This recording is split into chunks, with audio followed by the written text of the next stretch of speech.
Buenas, buenas, ¿cómo andan? Bienvenidos, esto es Brevant Play transmitiendo evolución en el campo. Este es el primero de varios episodios que vamos a compartir para hablar del campo, de agricultura, hoy de sistemas productivos con nuestro primer invitado, Gustavo Madoni. Gustavo, bienvenido.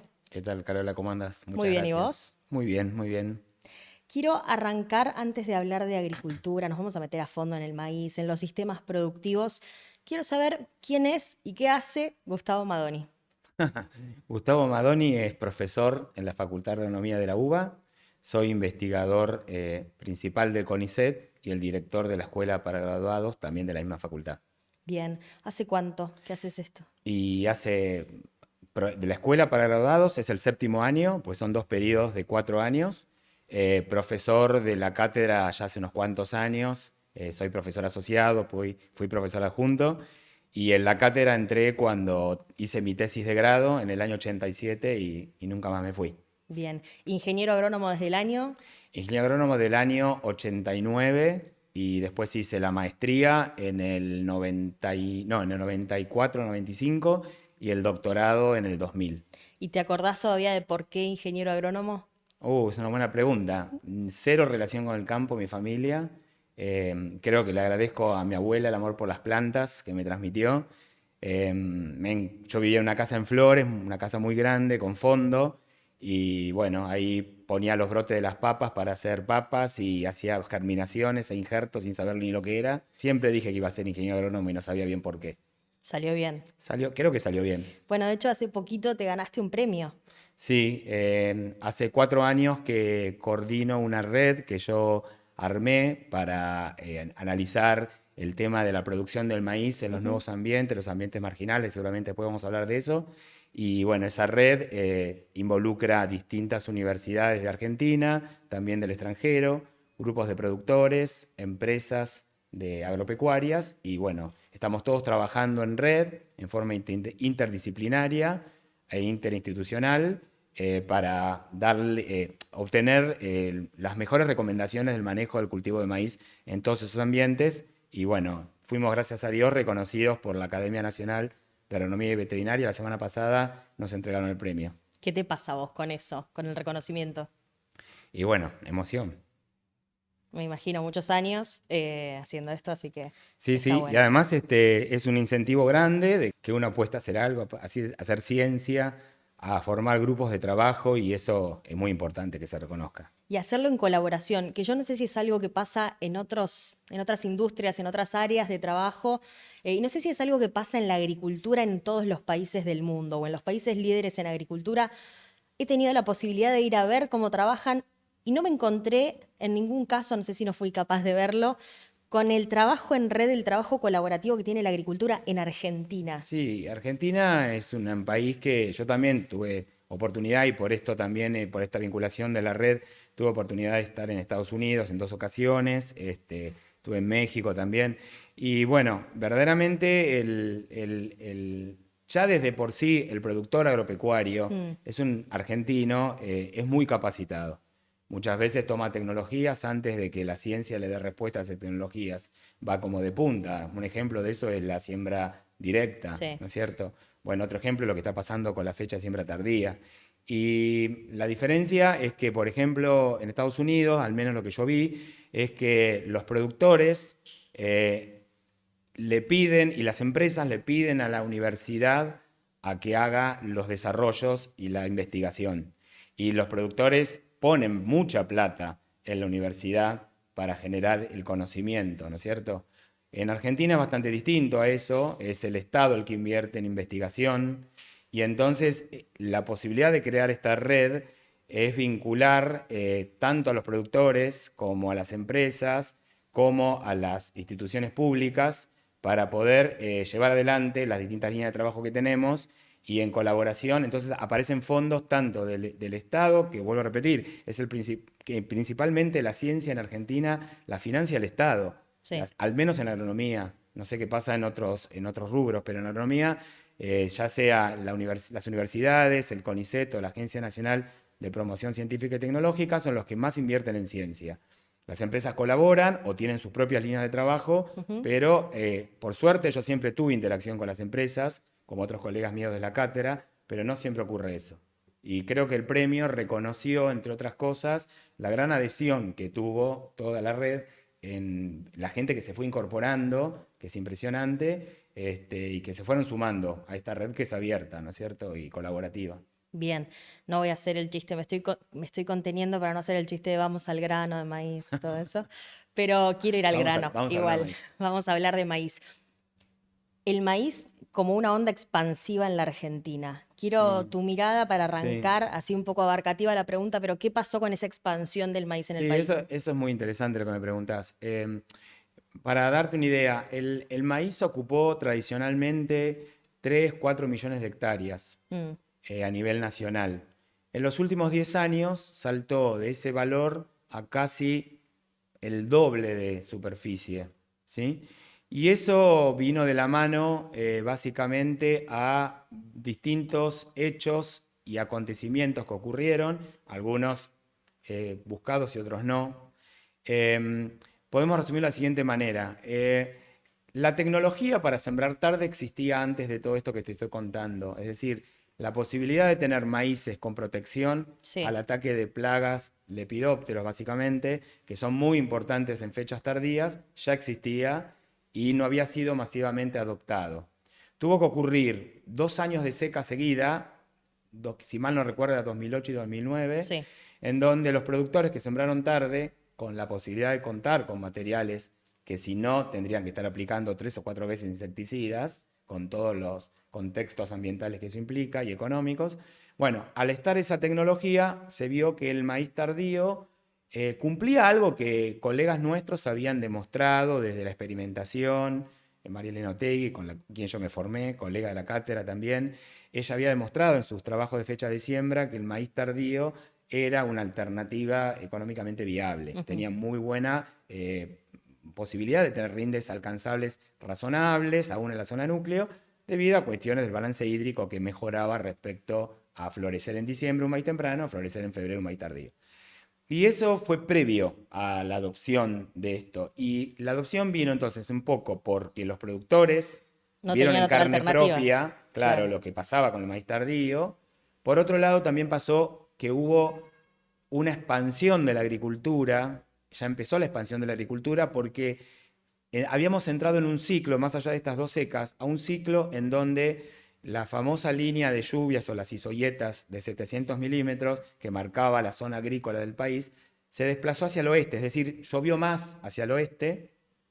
Eso generó y los precios internacionales favorecieron a los granos, nadie se olvida de los valores El de la boom. soja en la época de Kirchner, que teníamos viento de cola. Bueno, todo eso generó que en muchas zonas que no se realizaba maíz, se empezó a hacer maíz hacia el oeste, se desplazó la ganadería por la agricultura, el desplazamiento de las pasturas y el ciclo más húmedo generó que suban las napas, entonces los cultivos pueden acceder a las napas, y empezaron a aparecer unos rendimientos hacia zonas, entre comillas, marginales, muy impresionantes en el cultivo de maíz, asociado a fecha tardía. Es decir, fue un combo de tecnologías que estaban disponibles, no se hacían uso, se favoreció a nivel económico, Claro. macroeconómico, los valores de los granos, y la cuestión climática favoreció esa primera expansión del cultivo. Eso después continuó, de una vez que se probó la tecnología del maíz tardío. Yo en el 2012 saco Mm, una publicación en donde demuestro la aptitud del maíz no solamente hacia el oeste, sino en varios lugares del país, de las ventajas del maíz tardío. Es una publicación que está disponible en la revista internacional, como publicamos nosotros, donde tiene los máximos referatos. De hecho, fue muy reconocida esa publicación. Y fuimos apoyando esta situación de analizar la ventaja en muchos ambientes de sembrar tarde versus temprano, sin quitar el mérito a la ventaja de la siembra temprana en los ambientes de mayor producción, pero claro. sí el posicionamiento en estas áreas marginales. Entonces, eso es lo que generó que hoy por hoy se obtenga casi 6 o 7 millones de toneladas de grano cuando se obtenía de maíz, cuando se obtenían prácticamente la mitad. Y fue la expansión más que el incremento de los rendimientos. Los rendimientos en 10 años pasaron, medio a nivel nacional, pasaron de los 6.000 kilos a los 8.000, pero la superficie se triplicó. Entonces el nivel de producción aumentó arrastrado por la expansión del cultivo, esa maicificación del maíz, Sí. como llamamos en el Congreso de Maíz del año pasado.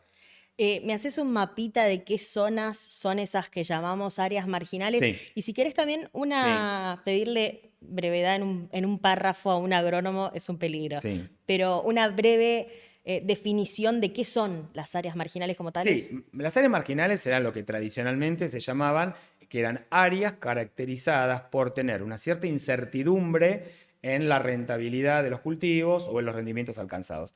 Asociados principalmente, para que te des una idea cuáles son, asociados a régimen de precipitaciones por debajo de los 700 milímetros, mucha variabilidad interanual en las lluvias, con poca predicción, no tienen un patrón normal de distribución de lluvias, Claro. entonces no sabes cuándo va a ocurrir el periodo de deficiencia, si va a llover más o llover menos.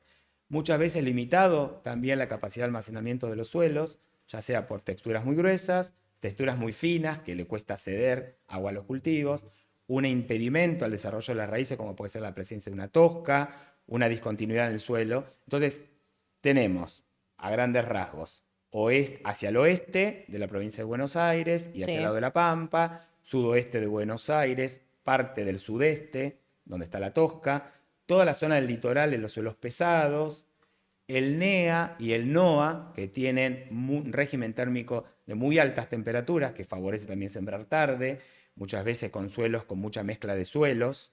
Entonces genera zonas de producción en donde por ahí no pensamos alcanzar los 8.000 kilos que se obtienen en otra zona, pero se alcanzan 7.000 kilos, 6.000 kilos, con un manejo y paquete tecnológico que hace que el margen bruto sea viable y aparece el maíz dentro de las rotaciones.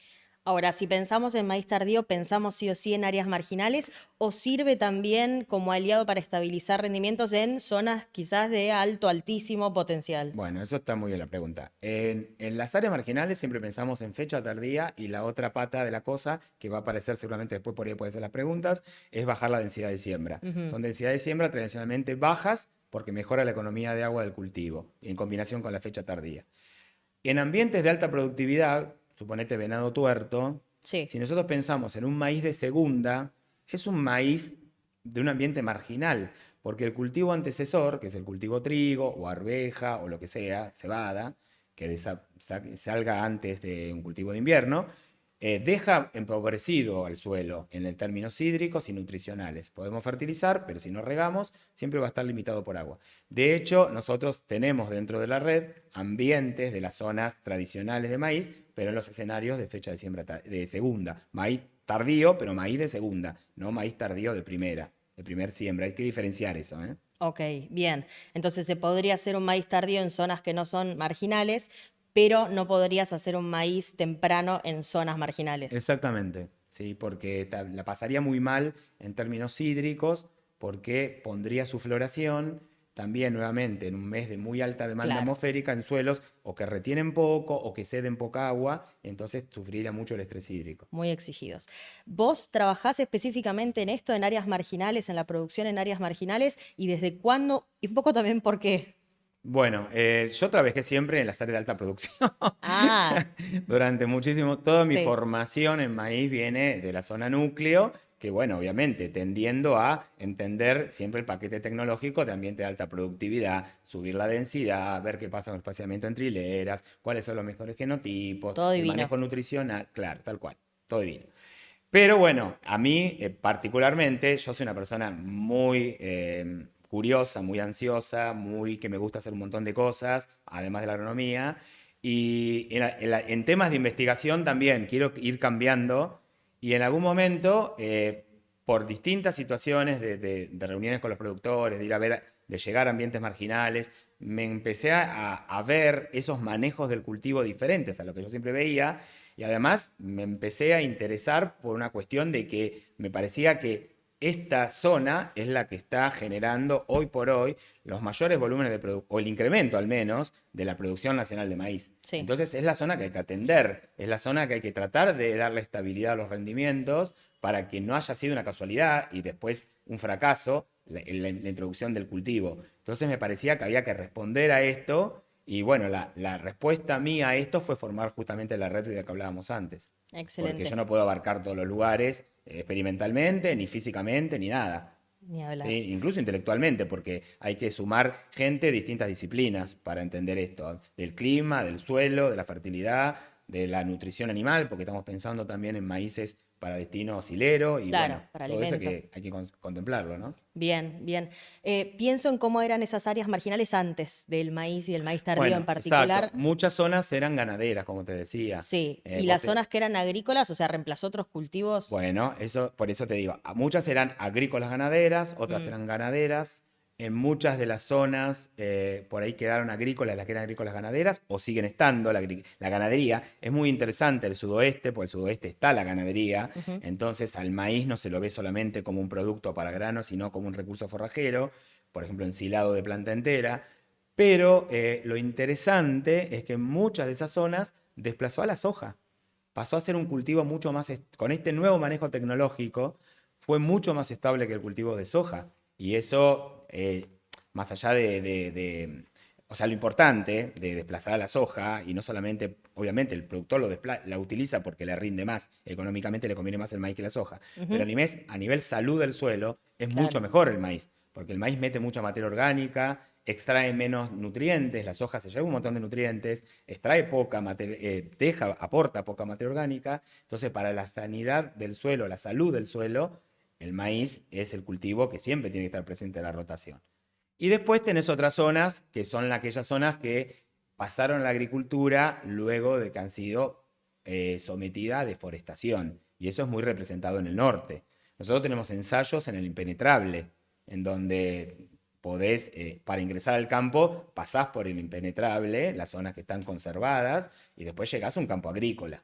Y eso, bueno, ha sido también parte del avance de la agricultura. Obviamente no es lo deseable perder los bosques nativos, pero hoy ya están en agricultura y vos ves los tocones ahí de los árboles que se han llevado. Y bueno, hay que hacer agricultura y una vez que están hay que hacerlo lo mejor posible, ¿no? Ujú. Y bueno, y Y ahí también entró el en esto, maíz. claro, entró el maíz, también entró la soja, sin duda, hay mucha soja, pero es importante que esté el maíz presente por lo que te decía antes. Ok, me hablas del caso de Chaco, quiero ir a esos casos puntuales. En la previa charlábamos un poco y me contabas de el caso del sudoeste, el caso del NEA. ¿Vienen trabajando en eso hace cuánto? ¿Cómo se viene viendo el avance o el cambio de estos sistemas Sí, productivos ahí? sí, nosotros por eso te digo, cuando empezamos con la red éramos pocos lugares y Sí. se fueron sumando. El caso de Chaco, ya vamos por la tercera campaña, lo mismo que en Salta, que en Catamarca. Ah, bien al norte. Sí, sí, estamos en Salta, Catamarca, Tucumán, Chaco, Formosa, este año que vamos por experimentos. Sí. Tenemos en Corrientes también.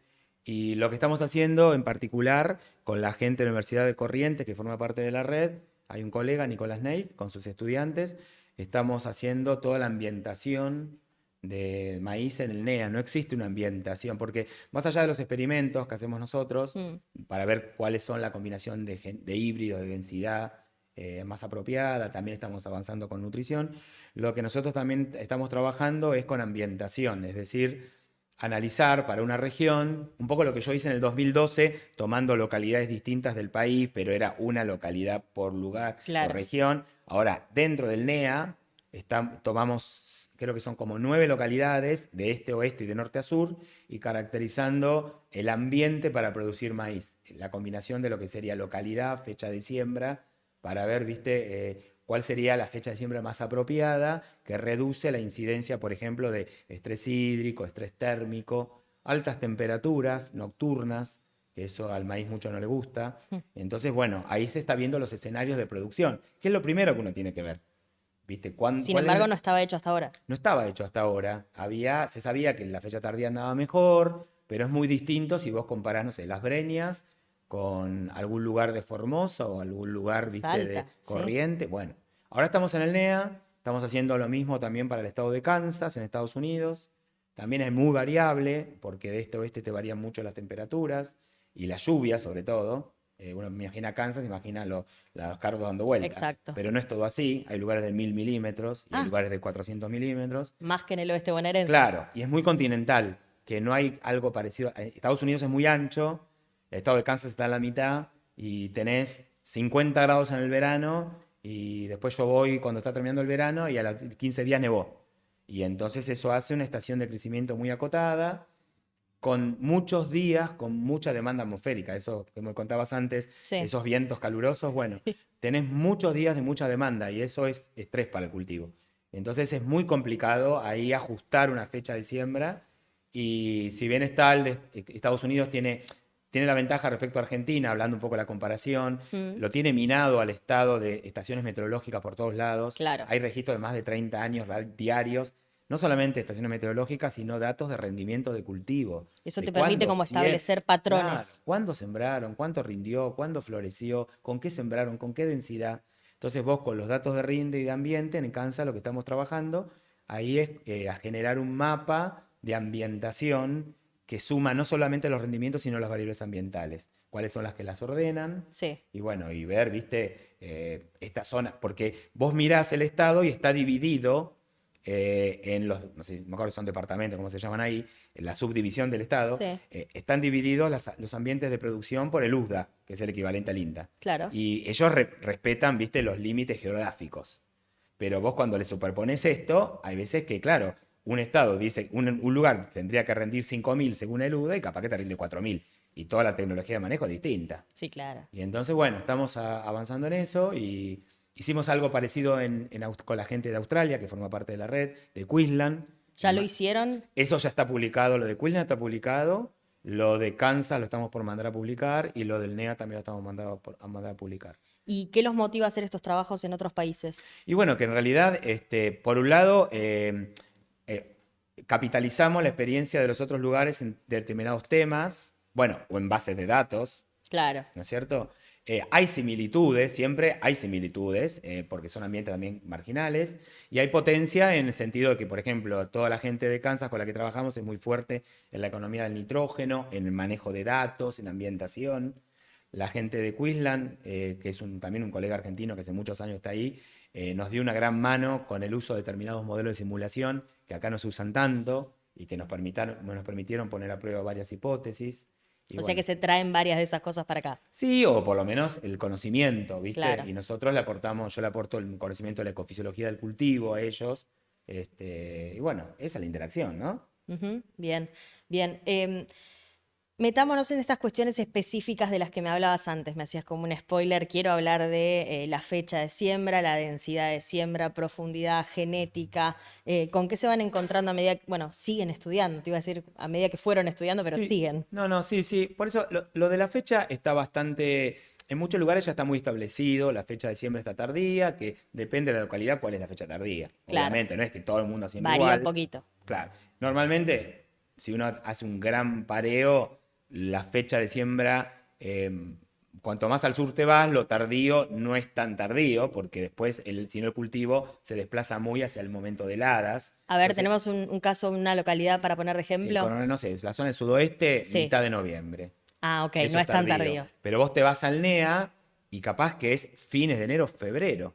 O enero, febrero, según, ¿viste? Hay gente que está sembrando a principios de febrero, Ah. porque ahí hay que esquivarle a todas las altas temperaturas. Y tenés un periodo libre de heladas más extendido, ¿viste?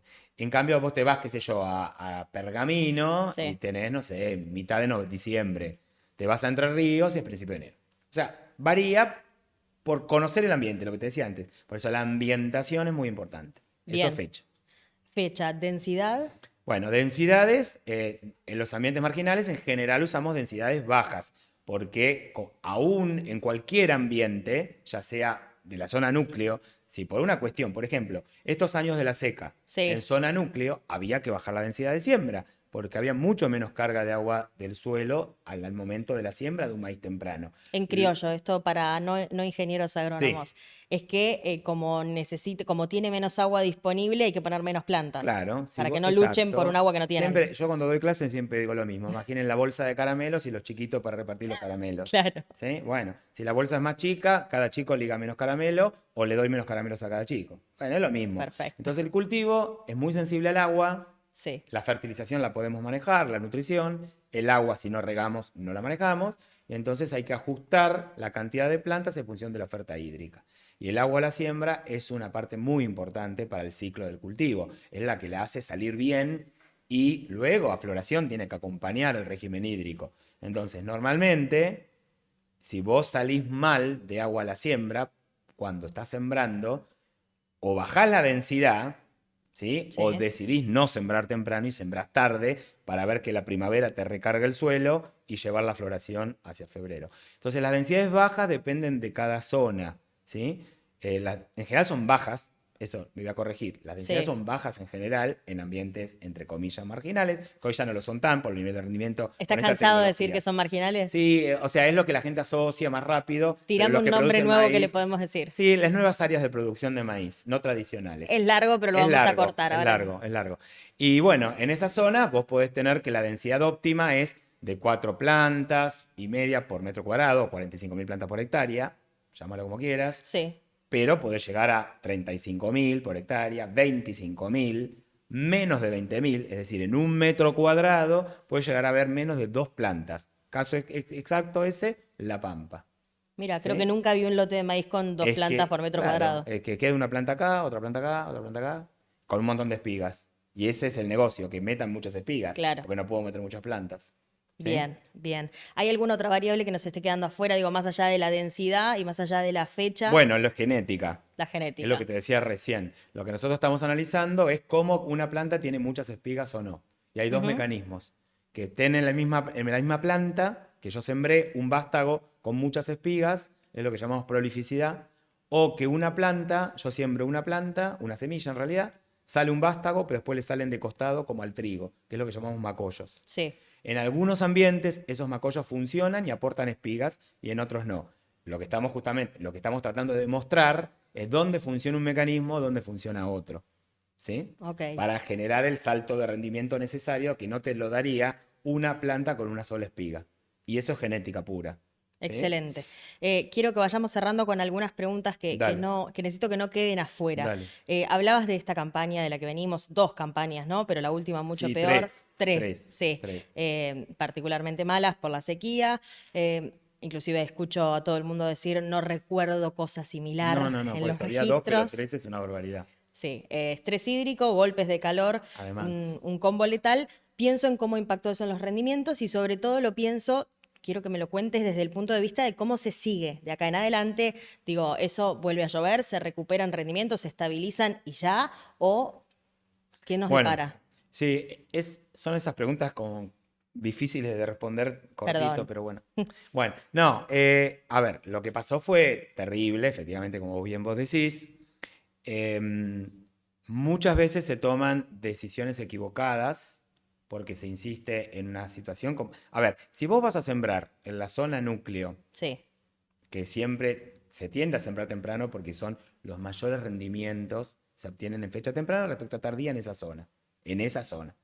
Pero eso se obtiene cuando vos tenés un otoño húmedo y luego una primavera que viene húmeda, que permite recargar el perfil, ¿sí? Para que el cultivo, como te decía bien, arranque bien sí. y pueda llegar a floración con agua en el suelo más lo que llega.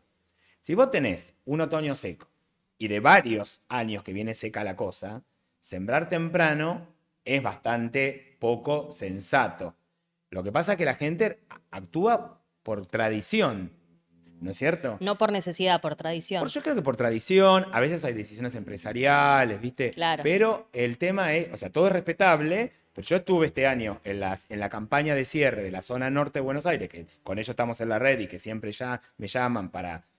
Y me dijeron, bueno, habla. Y me tuve que poner a hablar y parecía, viste, más o menos un El gurú. contra. Claro, era como un talk show, parecía, viste, cada uno pasaba al frente y contaba las penurias de lo que había pasado. Pero claro, cuando te decían, sembré temprano, mantuve la densidad, sembré un maíz de segunda. ¿Y cómo sembré un maíz de segunda? Cuando ya el trigo le fue mal, porque vino mal la campaña, Sí. y el trigo se está llevando la poca agua que hay, no tenía ningún sentido hacer un Si maíz fuese de un programa de segunda. talentos cruz. Claro, tal cual. Entonces, eso por un lado. Sí. Por otro lado, lo que yo les decía, los aciertos o desaciertos de esta campaña, sobre todo los aciertos, porque decía, uy, yo sembré en noviembre y me fue bien. Es una casualidad que te fue bien. Que no te quede que noviembre es la mejor fecha de siembra, Claro. por ejemplo. Entonces, ese es el peligro. La otra es el envalentonarse con que venía niño, y yo les Sí. decía, ojo que viene niño, pero si viene niño, viene la primavera, pero el otoño fue seco. Hay que ir a medir agua al perfil. Si no, entonces, este año, en muchas charlas que yo di, decía, ¿quién midió agua en el perfil? Y pocos levantaban la mano. Entonces decís, ¿cómo no medís agua a la Chicos. siembra? Claro, hay que medir agua más que nunca. Y mucha gente dice, no, yo medí, tengo 50 milímetros. ¿Y vas a sembrar temprano? Y vas a sembrar temprano. Y no tenés que sembrar temprano. ¿Entendés? Entonces, eso me parece que era importantísimo este año. ¿Qué va a pasar de acá adelante el año que viene? No lo sé, no tengo la bola mágica, si no ¿No? sería millonario. Pero la verdad que hay que... El otoño es el primer semáforo que hay que mirar. Ok, y fue un otoño ¿Sí? complejo. Y fue un otoño complejo. Si ahora viene bien el otoño lo que viene, para la otra campaña, bueno, hay que ver si viene neutro o viene niño y sigamos con el temprano. ¿Viste? Y si viene niña, habrá que tener cuidado. Por lo menos reaccionar. Si no reaccioné con fecha, tengo que reaccionar con densidad, tengo que bajar la densidad. Claro, hay herramientas para Hay hacerlo. herramientas. Bien, bien. Lo último, Gustavo, quiero saber de tu boca cómo ves el periodo de adaptación de las compañías a estos procesos. Digo, el cambio fue grande en 10, 15 años, por lo que nos contabas del 2009. ¿Cómo se adaptaron y cómo se tienen que seguir adaptando las compañías a esos cambios? Bueno, las compañías en general siempre aportaron lo más importante que es la genética, ¿no es cierto? Sí, El mejoramiento genético, siempre, si uno mira lo que SAC incrementa la tasa de ganancia en la producción de maíz en el tiempo, y hace estudios para mirar cuánto viene de la genética, cuánto viene del manejo, más o menos el 50% de esa ganancia anual en los rendimientos de maíz en Argentina vienen por el mejoramiento. Y el otro 50 por el manejo. Como yo digo, es como un partnership sí. 50-50, empresa-productor. Productor, tecnología de manejo, fecha, densidad, todo lo que estamos hablando. Muy bien. Ahora, por otro lado, comparado cuando yo estudié, cuando empecé a hacer mi doctorado, hace 20 años atrás, hoy por hoy los semilleros tienen mucha información con sus experimentos de lo que es el posicionamiento de los híbridos en los distintos ambientes, cuáles convienen en tal ambiente y cuál no, recomendaciones de densidad, recomendaciones de nutrición, algunas empresas más desarrolladas que otras. Eso es un gran avance, que es distinto a lo que pasa mucho en Estados Unidos. En Estados Sí. Unidos son las universidades las que hacen esa investigación. Acá las empresas hacen investigación y desarrollo. Y eso es una gran ayuda, porque también tiene una capacidad financiera y de gestionar, de minar de experimentos el país y genera una base de datos que por suerte muchas veces es compartida con nosotros. De hecho, nos han compartido muchas veces bases de datos para analizar, por ejemplo, cuáles híbridos macoya, lo que no macoya, lo que tienen en Claro. segundas espigas, en qué escenarios aparecen. Le sirve un Eso poco es a una todos. gran ayuda. Es una gran ayuda porque tampoco nosotros podríamos hacer. Con la red, por suerte, ya tenemos más de 100 experimentos que se han hecho, pero porque está toda la asociación con el INTA, con las universidades, con CREA, con APRESID, que generan los experimentos, que son ellos los que generan el experimento, ¿viste? Pero en las empresas en ese aspecto me parece que ha ido mejorando. Cuando yo me recibí, si tenía que trabajar en una empresa, tenía que vender semilla y yo había dicho Claro. siempre, yo la neurona no la voy a achatar, yo para algo estudié y quiero usar mi cabeza, no para vender semilla. Está ¿Viste? bien. Hoy por hoy, si vos me decís, si hoy me recibiera y me sale un trabajo en una empresa, capaz que sí, Claro. para hacer investigación. En el momento mío, la investigación era el INTA o las universidades y eventualmente el CONICET, pero para entrar al CONICET tenías que capacitarte, tener posgrado. Y al Empresa igual principio, comercial. claro, las empresas, entonces para mí eso fue un gran avance en Buenísimo. las empresas en general, por lo menos las que del sector agropecuario, que yo más que nada yo me contacto con todo lo que tiene que ver con los semilleros, Ujú. que son los que interactúan con nosotros básicamente. Bien, bueno, hasta acá yo aprendí un montón. Bueno, Espero que los que están del otro lado también, que les haya interesado esta charla. Gustavo, te tengo que preguntar ahora, fuera de la agronomía, bueno, no tan fuera, si estás listo para jugar. bueno, estamos listos. Te voy a dar una ruleta que está girando.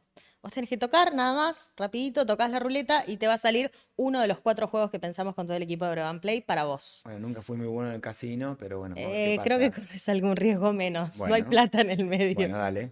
Vamos, toca la Tocó. ruleta. ¿Verdadero o falso? Sí. La mejor temperatura para tomar mate es 80 grados. Falso. Falso, mira, yo Ah, hubiese mira. dicho verdadero. Falso, la temperatura ideal 75 grados para que el agua tenga suficiente oxígeno para realzar el sabor y aroma de la yerba y que no sea muy caliente para dañar la garganta. Mira cómo Sí. nos cuidan los chicos. Sí, yo creo que con la temperatura, me imaginaba que con esa temperatura quemabas la yerba y había ¿Sí? que eventualmente echarle un chorro de soda para airearla. De soda. Eso es la recomendación. Mira. Pero soy malísimo haciendo mate. Si no fuera por mis hijos, no tomaría mate. Ah, pensé que ingeniero Pero- agrónomo y mate no, venían... pero yo creí que era menos, ¿eh? Creí que era 65 grados, no 75. Mira, para mí está fría. No nos vamos a poner a discutir. No. Toca la otra vez? ruleta.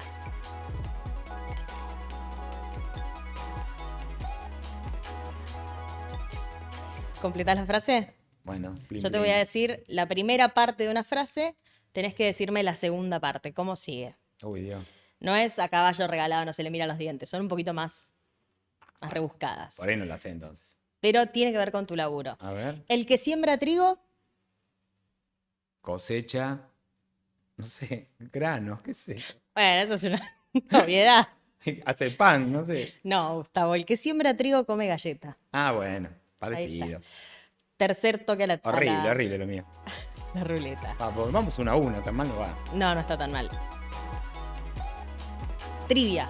Pregunta-respuesta. Esto es Dale, a clásico. ¿Desde hace cuántos años se implementa la siembra directa? Tengo opciones, pero no sé si... ¿Cuántos años? Sí. La siembra directa. ¿Te tiro las opciones? Espera, a ver, ¿O déjame te la pensar un jugás? poco. ¿Número redondo, tengo que decir? Redondo, sí. A ver si es número redondo. Porque está asociado con la soja. Y debe ser fácil. Me llevo 2. 30 años fácil. 40. 40. 40 años, sí. Mira. Gracias, Gustavo. No, gracias a vos. Un placer tenerte con nosotros. Gracias a ustedes también por estar ahí del otro lado. Quédense atentos a las redes sociales de Brevant porque siguen, hay más episodios de acá en adelante de Brevant Play. Van al canal y se los encuentran. Gracias.